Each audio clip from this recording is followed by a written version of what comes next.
देखिए, आज हम इस वीडियो में जानते हैं इकोनॉमिक्स के विषय में, और हम लोग आज 12th क्लास यानी कि 12th क्लास का चैप्टर फर्स्ट आज हम लोग जानेंगे। इसमें हम जानेंगे इकोनॉमिक्स में कि जो अर्थशास्त्र है, अर्थशास्त्र के जनक कौन है।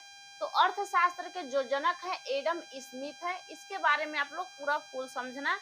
जब आपको समझ में आएगा, सब कहता है कि ये इकोनॉमिक्स डिफिकल्ट है, बट मैं कहती हूँ कि पहले आप लोग थ्योरी याद करके रखो, उसके बाद आपको क्या होता है जीडीपी, क्या होता है जीएनपी, सारा चीज आप लोग समझ जाओगे। सिर्फ जीडीपी और जीएनपी निकालने में थोड़ा सा डिफिकल्ट आप लोग को लगेगा, बट यहाँ पे आप लोग समझ जाओ क्या है। इसे एडम स्मिथ ने अर्थशास्त्र को धन का विज्ञान कहा था। इसे धन का विज्ञान क्यों कहा था? तो धन का विज्ञान इसलिए कहा गया था कि देखो, अर्थ मीन्स होता है धन। क्या होता है? धन। और शास्त्र मीन्स होता है, जो शास्त्र है, शास्त्र मीन्स होता है अध्ययन। क्या चीज? शास्त्र का अध्ययन बहुत लोग करते हैं।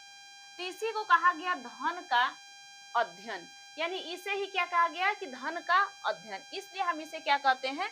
धन का मतलब अर्थशास्त्र। अब इससे आप लोग को ये चीज समझना है इसमें। अब आप लोग इसमें अपना माइंड लगाना। अब मान लीजिए कि अर्थशास्त्र जो है, अर्थशास्त्र की पुस्तक एक लिखे थे पहले, वो कौन थे? तो अर्थशास्त्र की पुस्तक कौटिल्य मतलब चाणक्य द्वारा लिखा गया था। और पिता किसे हम कह रहे हैं? पिता हम एडम स्मिथ को कह रहे हैं, लेकिन एक बुक उनके द्वारा लिखा गया था। इस अर्थशास्त्र को दो भागों में बांट दिया गया था। सुनो, आर्थिक क्रिया के आधार पर नॉर्वे के अर्थशास्त्री रैग्नल फ्रिज ने 1933 अर्थशास्त्र को दो भागों में बांट दिया। किसने? पूछा जाएगा। तो रैग्नर फ्रिज थे। उन्होंने क्या किया था कि अर्थशास्त्र को दो भागों में बांट दिया। अब दो भागों में बांटने का मतलब क्या होता है? जैसे एक भाग में अगर बांट दिए तो उसे कहते हैं व्यष्टि, और एक को कहते हैं समशिष्ट। इसे क्या कहते हैं? समशिष्ट। ये दो अर्थशास्त्र हैं, जिसे हम लोग इंग्लिश में कहते हैं माइक्रो और मैक्रो। ये दोनों का नाम अलग अलग है, ये ग्रीक शब्द में आया है। ठीक है, तो अर्थशास्त्र को हम लोग दो भागों में बांट के पढ़ते हैं। अब अर्थशास्त्र का जो पुस्तक एक लिखे थे एडम स्मिथ ने, इस पुस्तक को 1976 में इन्होंने an inquiry into the nature and cause of the wealth of nation, इस पुस्तक का नाम था, इन्होंने लिखा था। एडम स्मिथ ने इस पुस्तक को लिखा था। यहाँ पे आप लोगों को बड़ा मतलब सोच समझ के इसे पढ़ना होगा, समझना होगा कि अब इसमें कौन से पुस्तक किसने किसने लिखा था। जैसे मार्शल के बारे में पूछेगा, बहुत सारे जो रोबिन्स के बारे में पूछेगा, रोबिन्स के बारे में, इसके बारे में सारे चीज आपको कवर करना है। अब देखिए क्या है। तो अर्थशास्त्र को हमने दो भागों में बांटा। मतलब किसने बांटा था? हमने तो बांटा नहीं। किसने बांटा था? नॉर्वे के अर्थशास्त्री थे रैग्नर फ्रीज ने। इन्होंने दो भागों में इसे बांट दिया था। एक को कहा गया है व्यष्टि माइक्रो, मतलब इसे अर्थशास्त्र कहा गया है। एक को समशिष्ट यानी अर्थशास्त्र है मैक्रो कहा गया है। सिर्फ इसमें दो चीज का आप लोगों को फर्क दिखाई देगा। क्या क्या चीज का? एक होगा जैसे कि MICRO, इसे कहा जाता है व्यष्टि, लेकिन इसे MACRO इसे कहता है समशिष्ट। तो इन दो भागों में इसे बांट दिया गया था। अब इन दो भागों का जो अर्थ है इसके बारे में समझ लो, ये क्या कहता है, अर्थ में ये क्या कहता है इसके बारे में समझो। अब मान लीजिए व्यष्टि के अर्थशास्त्र के जो पिता हैं, जो जनक हैं, जिन्हें कहा जाता है जनक, वो कौन है? इनको इसका कौन है? दोनों का तो अलग अलग होंगे, लेकिन अर्थशास्त्र का पूछता है तो 1976 में कौन? ये थे आपके एडम स्मिथ ने। इन्होंने किताब भी लिखी थे 1976 में। पुस्तक का नाम था an inquiry into the nature and cause of the wealth of nation. Wealth of nation भी बहुत ज्यादा लोग बोल देते हैं, वेल्थ ऑफ नेशन। ठीक है, अब ये जनक कौन है व्यष्टि के? व्यष्टि के जनक अल्फ्रेड मार्शल हैं। उन्होंने भी एक पुस्तक लिखी थी 1890 में। उन्होंने प्रिंसिपल ऑफ इकोनॉमिक्स उन्होंने लिखा था। इन्होंने कहा था कि अर्थशास्त्र का सिद्धांत बताया था, अर्थशास्त्र का सिद्धांत। इन्होंने कहा था कि भैया अर्थशास्त्र का क्या है, सिद्धांत है। यहाँ पे इसके जनक कौन है, जो समशिष्ट के अर्थशास्त्र के जनक कौन है? तो इनके जो जनक हैं जे एम किम्स ने है। कौन? जे एम किम्स। इन्होंने इस पुस्तक को लिखा था, जिस पुस्तक का नाम था 1930 में इन्होंने general theory of employment, interest and money, इन्होंने इस पुस्तक को लिखा था। इन दोनों पुस्तकों को आप लोग ध्यान देना, और एक पुस्तक को उसको ध्यान देना जो चाणक्य ने लिखा था, और एक पुस्तक उसको ध्यान देना जिसमें लिखे थे एडम स्मिथ ने, जो एडम स्मिथ लिखे थे an inquiry into the nature and cause of the wealth of nation, ये एडम स्मिथ ने लिखा था। तो इस चीज को आप लोग ध्यान देना। और इसको बाद दो भागों में अगर बांट दिया गया तो इसको भी ध्यान देना। अब मान लीजिए दो भागों में इन बच्चों को थ्योरी के आधार पे पढ़ाया जाता है, लेकिन अब जब बड़े हो, मतलब बड़े हो जाओगे, यानी कि आपको जैसे कि आप जॉब करने कोई सा जॉब, तो सिर्फ आपको यह नहीं बताया जाएगा, वहां पे आपको तुरंत बताया जाएगा कि अर्थशास्त्र को धन का विज्ञान कहते हैं। मतलब धन का विज्ञान कहेंगे, धन का शास्त्र कहेंगे, धन का अध्ययन कहेंगे, धन के अध्ययन के द्वारा होता है। वहां पे आपसे कहा जाएगा कि सिर्फ इसमें दो ही चीज होते हैं, एक तो होते हैं आपका गुड्स और एक होते हैं सर्विस, प्लस में सर्विस। ये दो है, जैसे कि ये सेवा है, और एक है आपका गुड्स, मतलब होता है वस्तु। ये दोनों से ही हम लोग, इसी दोनों के बारे में ज्यादातर हमें पढ़ना है, बस यही है आपका। जैसे अब इसी में कहेगा वस्तु, क्या वस्तु, कैसा वस्तु, अब कौन सा है, मतलब थर्ड में कौन, फर्स्ट में कौन, सेकंड में कौन आता है, फर्स्ट में कौन आता है, ये सारी चीज आपको पढ़ना होगा। लेकिन ये आपको पढ़ाया जाएगा, अगले वीडियो में पढ़ाऊंगी, लेकिन यहाँ पे आप लोग समझना। अभी एक चीज आप बताओ कि इसको दो भागों में अगर बांट दिया गया तो इसका मतलब क्या बनता है, दो भागों में इसको क्यों बांटा गया? तो व्यष्टि का अर्थशास्त्र जो इसके जनक हैं अल्फ्रेड मार्शल हैं, जिन्होंने पुस्तक लिखी थी 1890 में, प्रिंसिपल ऑफ इकोनॉमिक्स, अर्थशास्त्र का इन्होंने सिद्धांत बताया था। इन्होंने ये कहा था कि यह अर्थशास्त्र की वह शाखा है जिसमें व्यक्तिगत इकाइयों को आर्थिक या समस्या, मतलब आर्थिक क्रिया या आर्थिक समस्याएं, जो भी उनके पास समस्याएं हैं, जो उनकी आर्थिक क्रिया है, इसका ही अध्ययन किया जाता है। जैसे मान लीजिए कि किसी के पास, ये आर्थिक क्रियाओं के बात होते हैं, क्रिया में क्या क्या होता है देखो, जैसे में कि एक होता है उत्पादक, कोई चीज का एक उत्पादक, एक व्यवहार किसी के साथ, एक फर्म आदि के विषय में, इसे ही असीमित आवश्यकता या फिर सीमित साधन कहा जाता है। इसे क्या कहा जाता है? असीमित आवश्यकता या सीमित साधन कहा जाता है। इसका मतलब सीमित और असीमित दोनों, मतलब असीमित दोनों के बारे में आपको डिटेल में पढ़ना होगा, ये भी आपका समझना जरूरी है। ठीक है, मान लीजिए कि आपके पास ये कह रहा है कि यह अर्थशास्त्र की वह शाखा है जिसमें व्यक्तिगत का मतलब क्या होता है? जैसे मान लीजिए कि हमें किसी एक का सैलरी के बारे में जानना है। आप किसी एक के सैलरी, व्यक्तिगत, इकाई यानी एक लोग, इकाई का मतलब तो एक होता है, या फिर इकाई एक ही अंक के कहा जाता है, या फिर इकाई एक होता है।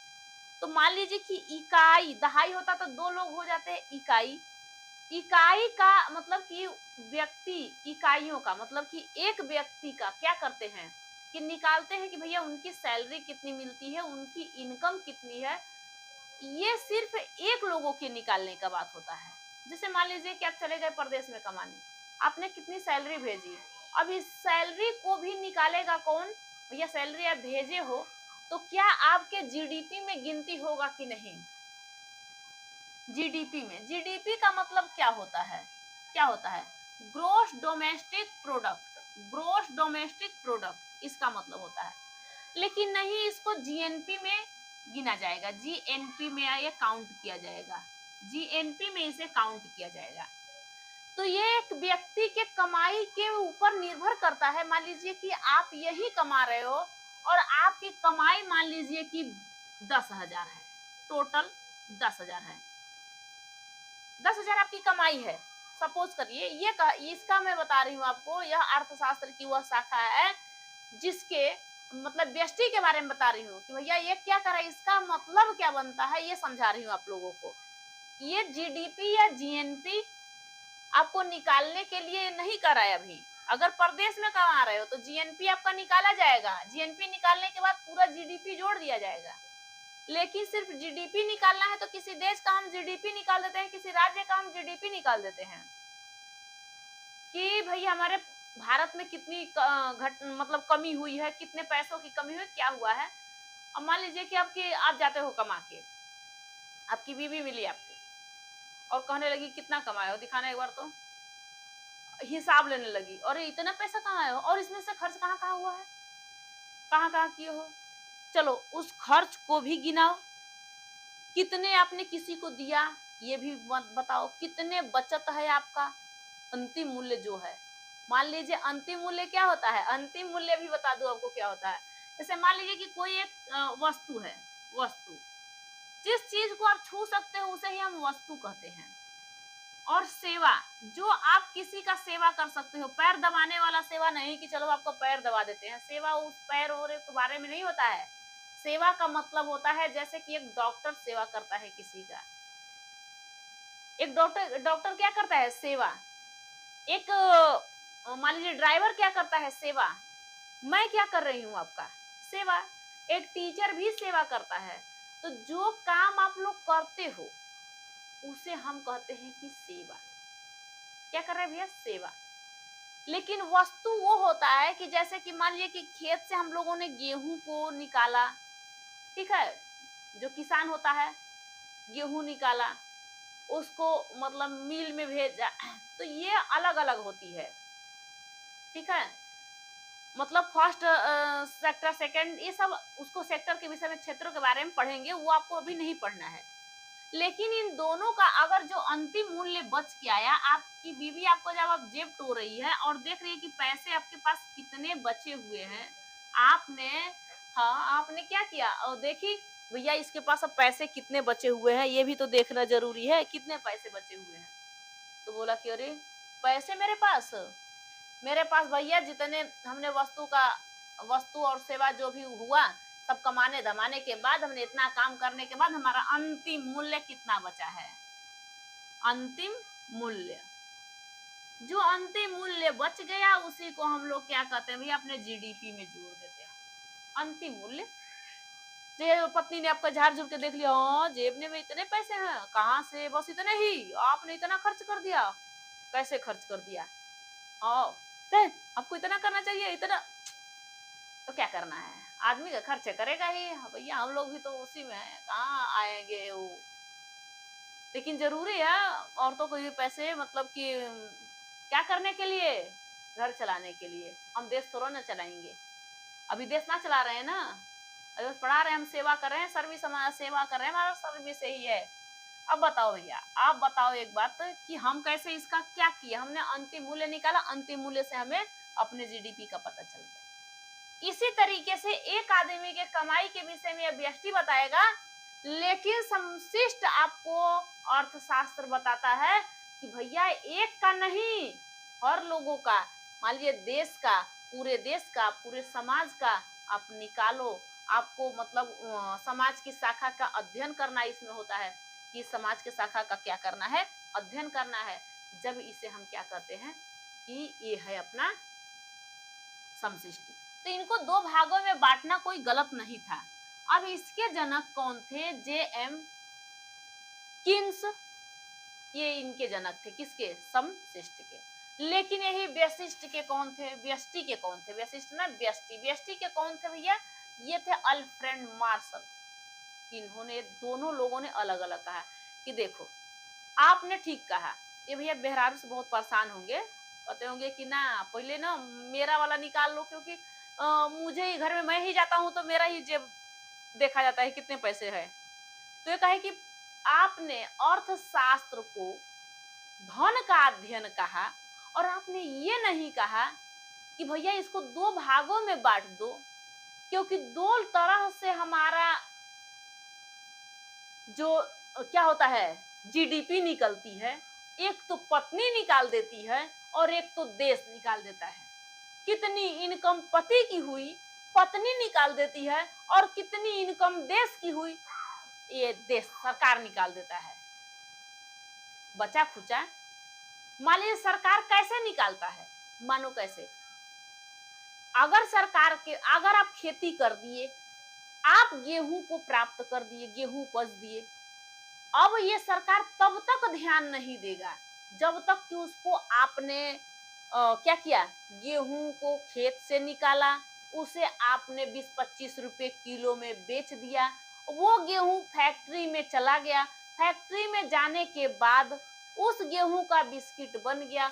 अब भैया फैक्ट्री जोन है, जो कंपनी है, जिस कंपनी में बना हुआ है, अब वो बना बिस्किट, तो आपने गेहूं जो खरीदा था 20 रुपया किलो, आटा जो पिसवाया था 25 रुपया किलो, आपने कंपनी में उसे भेज के बनवा दिया बिस्किट और 250 रुपया किलो, तो अब क्या करेगा, इसका अंतिम मूल्य सरकार जोड़ लेगा। भैया देखो आपने जितना भी किया कोई दिक्कत नहीं, आप कर लिए ना, आप जितने रुपए में लाए भेजे कंपनी तक पहुंचाए, हमारी जिम्मेवारी नहीं थी, ये आपको कमाने का था, आप कमा रहे हो, लेकिन कितना अब पैसा कमाया गया है ये अंतिम मूल्य में बता दो, कि अंतिम में हमें बता दो कितना पैसा आपके पास है। ये आपको इस तरीके से बताना जरूरी समझती थी भैया। थ्योरी के साथ साथ अपने ये समशिष्ट का भी, ये आप व्यष्टि का भी ध्यान दो अच्छे से। अब व्यष्टि क्या कहता है, ये जो अल्फ्रेड मार्शल थे, इन्होंने क्या कहा था कि ना पूरे देश का एक ही बार निकाल दिया जाता है, हम तो कहते हैं ना एक ही व्यक्ति का पहले निकाल लेते हैं, क्योंकि पत्नी बड़ा परेशान करती है, जाओ तो कहती है कि कितना कमा के लाए हो दिखाओ। तो भैया जो जो हम खर्च किए थे हम उसको बताते हुए, और जो हमारा अंतिम मूल्य मिला था हम उसके हाथ में थमा दिए। यही है, सरकार ने देखा कि हमारे खाते में इतना है, सरकार अपने संचित निधि में सारे पैसों को क्या करता है, जमा करता है। अगर यहाँ का कंपनी, अभी सभी जनता जो जो बेचता खरीदता है, जिसका जो भी करेगा वो तो ले जाके पैसा अपना जमा करेगा अपने बैंक में। अब बैंकों में थोड़ा ना रहता है, ये तो जाके फिर अपना चला जाता है, ये तो सप्लाई होता रहता है, पैसे का एक जगह रहते हैं नहीं रहते हैं। तो इस तरीके से हमने व्यष्टि और क्या समशिष्ट अर्थशास्त्र को हमने दोनों को समझा, इसमें पूरे देश का, इसमें किसी एक व्यक्ति का, ठीक है, किसी एक व्यक्ति। मान लीजिए अब एक चीज और, एक सिंपल सा सवाल आपको बताती हूँ इसमें, अगर आप अब ये यहीं पे कहता क्या है, यहीं पे एक चीज और बोला है यहाँ पे कि एक उत्पादक, एक व्यवहार, एक फॉर्म, मतलब आदि। इसमें कहता है असीमित आवश्यकता और सीमित साधन। अब इन दोनों में बताओ अंतर क्या है। यह कहता है कि असीमित आवश्यकता, आपके पास सीमित साधन है, जैसे मान लीजिए कि आपके पास सीमित साधन का मतलब आपके पास 10 रुपया है, मान लीजिए कि आपके पास 20 रुपया है, 20 रुपया है, क्या बोला है, सीमित साधन। आपके पास साधन कितना है, सिर्फ पैसे कितने हैं, मनी कितना है, बस 20 रुपया है। ये आपका व्यष्टि वाले में बता रही हूँ। इसी में कहा कि असीमित आवश्यकता है, आपके पास पैसों की आवश्यकता असीमित है, आपके पास पैसा की आवश्यकता असीमित है। मान लीजिए कि आपको 20 रुपए आपके पास है और आपने क्या किया कि 10 रुपए का समोसा ले लिया खाने के लिए, ठीक है, समोसा की भी जरूरत है।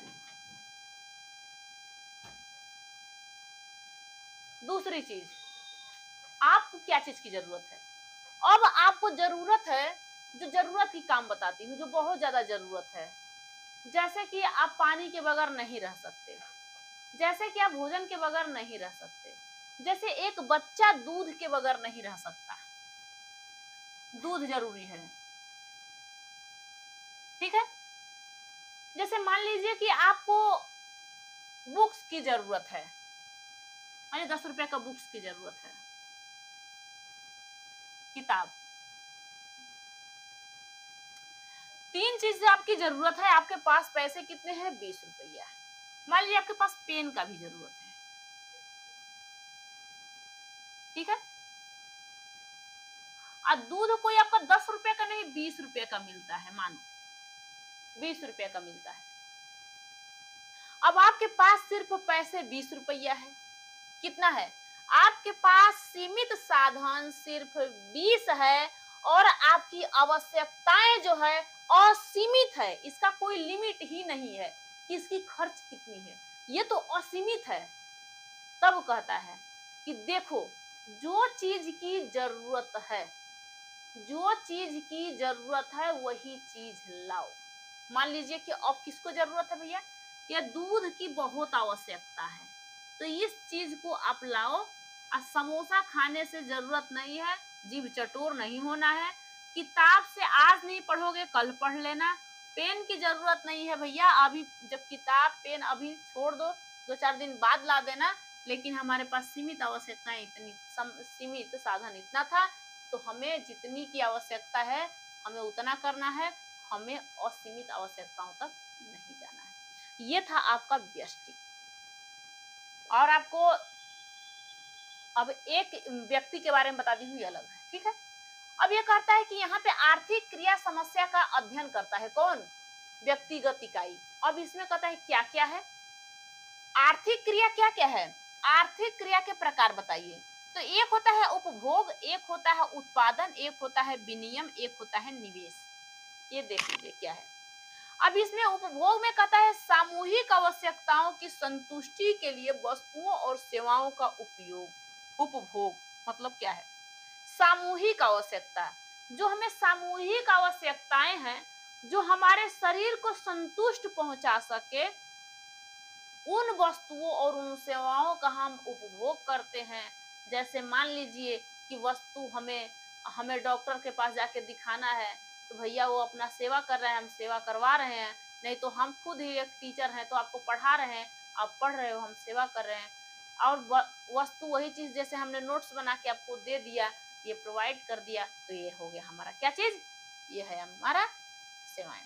दूसरा उत्पादन, वह आर्थिक क्रिया है जिसका संबंध वस्तुओं और सेवाओं की उपयोगिता तथा मूल्य से वृद्धि करने से है। ये क्या कहता है कि उत्पादन, मान लीजिए कि हमने कोई सा चीज उत्पादित किया, कोई सा वस्तु हमने उत्पादित किया, और उसके बाद हमने सेवाओं की मतलब उपयोगिता किया, हमने सेवाओं भी दिया, हमने वस्तु भी मतलब कि निकाला। उससे हम लोगों को क्या होगा कि हमें मूल्य, पैसे की वृद्धि मतलब होती है।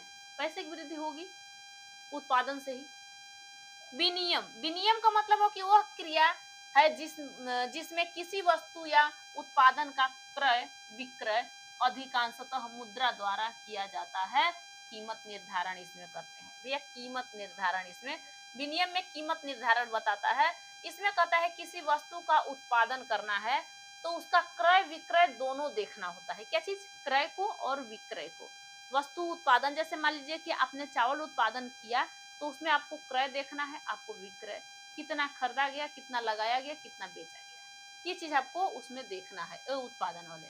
विनिमय वाले में निवेश का मतलब वो आर्थिक क्रिया है जिसका संबंध भविष्य में वस्तुओं और सेवाओं के लिए पूंजीगत वस्तुओं के उत्पादन से है। ये निवेश भैया यही है कि क्या चीज आप इन्वेस्ट कर रहे हो, क्या चीज निवेश कर रहे हो। जैसे कि अगर कोई बाहरी कंपनी हमारे देश में आना चाहे, तो बताओ कैसे आएगा? तो उसे भूमि की जरूरत होगी, उसे पैसे की जरूरत हो, पैसे खुद देगा, भूमि भी लेगा, श्रमिक हमारे देश से लेगा, मतलब इस तरीके से सारे काम करेगा। तो ये चीज आपको इतना थोड़ा सा भी बताया गया है। हम आपको इसके आगे का और इसके आगे मतलब वीडियो जो बनाएंगे, नेक्स्ट वीडियो में आपको वाला बताऊंगी।